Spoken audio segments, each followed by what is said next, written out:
welcome back to my YouTube channel. I hope you're all enjoying the lockdown. I hope you're reading that book that you've always wanted to read, a movie, starting again, starting a business, a project that you've always procrastinated starting. And yeah, I hope you're good and in high spirits and waiting for Corona to exit. So today I'm just here to share with you 4 financial things that I've done within the lockdown that I probably wouldn't have the time to do in my day-to-day. The first thing that I've been doing in the lockdown is really reviewing my budget. So I have set a financial target at the end of the year, which is in December. But I've taken the time to just review the previous months. So from January to now, we're still by the time I did this was still mid-May, so I did it up to April, just to see the difference in my expenditure, to see if there's any things that I could probably cut down on spending. For example, food, on utilities. I'm just working out different ways of spending less. For example, with food, if I was shopping at Tesco or Sainsbury's, which is where we usually shop from, or Costco, where things tend to be a bit more pricey, I have compared months where we've spent maybe £200 on food compared to months where we spent £50. So I've been seeing what's the difference in these items, health-wise. Is there a difference really between Marks and Spencer food and Asda food? Would I die if I ate cheaper food? Is it just a psychological thing that some food would be cheaper? Is there any way I can prioritize to get the nice stuff I need to get from Marks and Spencer or Tesco's or whatever, and then get the standard things that everyone would have, such as milk, bread from Asda, to kind of cut down the costs? So I've been reviewing, because I've created like a spreadsheet where I compare each item. So I go through my shopping list and compare each item that I have. I consistently buy every month and see what shops are cheaper, what are my spending trends, and so on, and working down my list. The other thing that I have done is really to go through my utilities. My water bill is usually standard, it's constant, it's fixed. But with my electricity, I had to go to Uswitch. So Uswitch helps you work out what vendors or what service providers give you the same amount of watts for cheaper. So all you have to do is to put in your address, your postcode, how much kilowatts you use a month, and they'll kind of make a calculation and show you who your cheapest providers will be. So what I do is I look at the cheapest provider, read the reviews as well, just to make sure that they've got good customer service, they're consistent in the service, and I don't have any complications being with them, and I'll just switch. Most of the time I haven't really got electricity issues here in the UK. It's standard, we never have blackouts. So I just switch to whoever is providing the cheapest service, to be honest. I don't care, I just check. So if I was paying £30 and I found someone who is selling the same service for £20, that's a no-brainer, I'm switching. And Uswitch helps me come to that conclusion, it helps me make a good judgment, basically. So I would recommend, if you live in the UK, use Uswitch to make sure that you're paying the right amount of money for your utilities. Also, if you're really bad with budgeting or following up with your budget, there's so many applications that you can use, but the one that is popular now that is really effective is Monzo. So Monzo is an online bank it's got applications where you can set up exactly how much you want to spend on eating out, how much you want to spend on shopping, how much you want to spend on your utilities. And Monzo helps you in a way that it gives you prior warning, so it helps you keep track. So you keep checking to see how much balance you have, because you know exactly how much you need to spend. If your budget for eating out is £20, it's not going to let you spend £30. Or kind of like warn you, or just make a noise that you've got insufficient funds basically, and you really can't spend anymore. So if you're listening at your uni, or you're out of uni, you just started living by yourself and budgeting is really an issue, I would definitely recommend Monzo. Yeah, so two try those two applications out.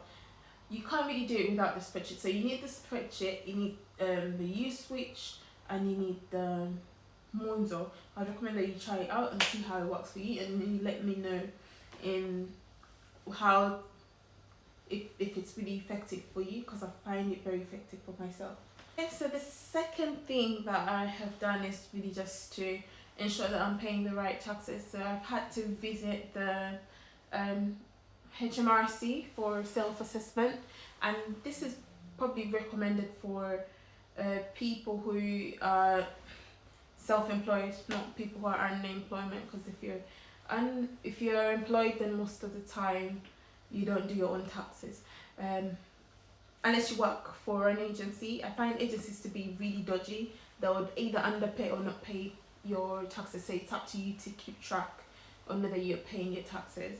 For those of you who are self-employed, or people with side hustles, but also are as in employed, if you're under full employment but you've got side hustle, it's very important that you declare that with the HMRC, and ensure that you're under the right just to ensure that you're under the right tax bracket.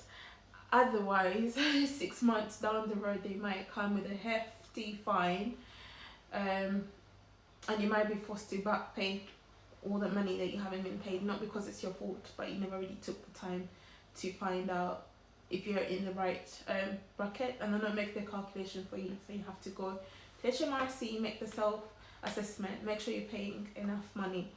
This goes for people who are self-employed, people working under agencies, people who have side hustles, people who have more than one job. Just make sure you're under the right tax bracket make sure you're under the right tax bracket, just to avoid wahalas, any issues with HMRC that might come. You don't want any criminal records or any issues coming onto your record. The other thing that I probably would think about that goes hand in hand with self-assessment is credit scores. Let's keep our credit ratings healthy. If you've got any phone bills running, like if you've got any direct debits set up or utility bills that are pending, please try and organise yourself. Take this time to organise yourself and clear them off. You don't want bailiffs coming towards your door trying to do any debt collection. Failure to pay your debts will actually lead to bad credit, and having bad credit means you can't really take out any loans. So if you have any plans of investing within the next 10 years where you probably might need financial help from the bank in terms of loans or a mortgage, if you want to buy a house, you might not be able to attain one because you've got bad credits. This is something that we need to work on, and there's so many things that you can do. If you're already in a place where you have bad credit, there's so many things that you can do to bring your credit back up. So the other thing that I've been looking into is life insurance. So life insurance is a policy that pays out if somebody dies, and it's there to protect loved ones, especially if the breadwinner dies. So I don't know how to emphasize this, but this is so important. There's so many types of life insurance out there. There's so many providers, so you need to look for a package that is suitable for your home circumstances and your situation. Basically, if you're the main breadwinner and you earn a significant amount of money compared to your partner, then it's likely that without you, your family will probably struggle financially. So that's something they need to look into and make sure that those gaps are covered once you're not there. um, most of the time, well, employers will provide life insurance, but I would recommend that besides what the employer gives you, take time to outsource your own life insurance outside work. Just to make sure that you get the right or um, the best packages out there. Basically, just to make sure you get the best packages out there. There's lots of different providers, so when you decide to go and look for life insurance, make sure that the provider that you choose is a prominent business that will not close or just shut down 2 weeks down the road after you've signed up with them, and your family will not be able to claim back from them. Don't be lazy and sign up with people on Instagram or people from your spam emails. Do your research on the business. Make sure they're a prominent business. If you feel like that's a risky road to take, it's always safer to get your life insurance via your bank. It may not be the best package, but at least it's safe. There's a lot of people offering it. You can get life insurance from as small as £10. So I would recommend that everyone gets it, especially people with families, small families, babies, people with illnesses, severe illness. You need to look into getting life insurance. This will help you cover stuff like mortgages or put your kids through school, just to give them a financially balanced life without you present, and also takes away. So I've spoken to a few people whose parents died. In this case, it was a father that died when they were young, and they're still suffering the financial repercussions up to today. It's been such a strain that they're still struggling just to cope with everyday life. So it's definitely something that I would recommend that you get. That life insurance would kind of ease. It would not take the pain and would not probably bring you back or replace you, but it will help that your family is not worried about their next meal or how they're going to go to uni or worry about where they're going to live. So that's the difference. Let's protect our loved ones. At least that option is out there. Lastly, I had the opportunity to look through pension funds.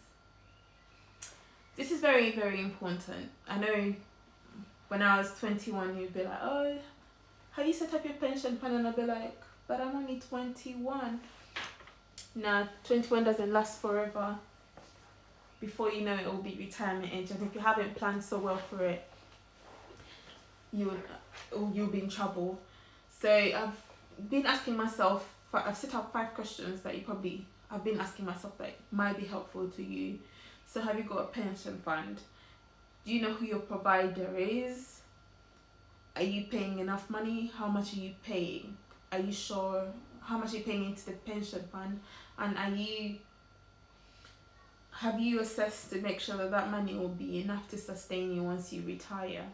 So these are very, very, very important questions that I've had to go through just to make sure I'm sure. For people who don't know who their providers are you even paying pension? And probably that would have been one of the first questions on there. So for my case, I'm with Aviva, so that's my provider. Not by choice, but I'm still happy with them. So because I'm an employee, then my provider within my contract pays a bit of pension into my pot. So for example, if I pay 10% or 20% if I pay 20% into my pension, and my provider doubles the amount. If I pay 40% into my account, then my provider will double the amount. So it's up to me how much I pay in that they will double. So it's an opportunity for me right now at the moment to seize the best opportunity. It might be capped to a certain level, but you can go for the maximum. Let's say if I was paying in £50 and my friend was paying in £200, they'll still double it. They'll double for me, and they'll double, my £50 will turn into £100, but my friend's £200 will turn into £400. So let's be wise about how we make these decisions. So the more, will £50 really be able to sustain me for a month in the future when I retire? Probably not. So we need to be wise with how much we put into our pension pots. Also, with your pension providers, there's opportunities to invest your money so you don't leave money seated into your account for the next 50 years. Now you've got options to invest within what different businesses are probably going on, and that information will be provided to you by your service provider. You just have to browse through and see what's best for you. I would advise that you invest it. So it's the best option. Investments can always go south, but if you've taken your time to investigate and go through all the, create a checklist and go through all the options, I'm sure you can find an investment that is safe for you and that will multiply your money. The other thing about pensions, so for people who are probably self-employed or on zero contracts, people who work for agencies, I'm not too sure how your pension funds work, but I think you have to arrange one privately. Having said that, it doesn't mean that if you have one with your workplace as an employee, you cannot create a private pension fund. I think for me that's the best way to go. You can always create your individual independent pension fund, and because it will be easier for you to keep track of what's happening there, because employers do have a tendency of switching from one provider to the other depending on the deals that they probably can get. So this is something that you probably need to look into. If you've moved from one workplace to the other within the last 10 years, you probably need to check to see that your money's within one pot and not just spread around. We have to keep an eye. We need to be frugal and be financially smart with our money. So please keep track of your money and just know where everything is going. That will help you a lot in the future. Let's secure the bag for now and secure the bag for the future. Let's make sure we're saving enough to take care of ourselves in the old age. On that note, please remember to budget, spend wisely, look into your self-assessment, make sure you're paying the right taxes, make sure you're paying life insurance, and you've got your will sorted and it's clear, and everyone knows who your power of attorneys are. And lastly, let's make sure that our pension funds are cute. Yeah, let's make sure we're saving some money for the old age. With that being said, I guess I've come to the end of the video, and I'll see you again in my next video. Ciao ciao.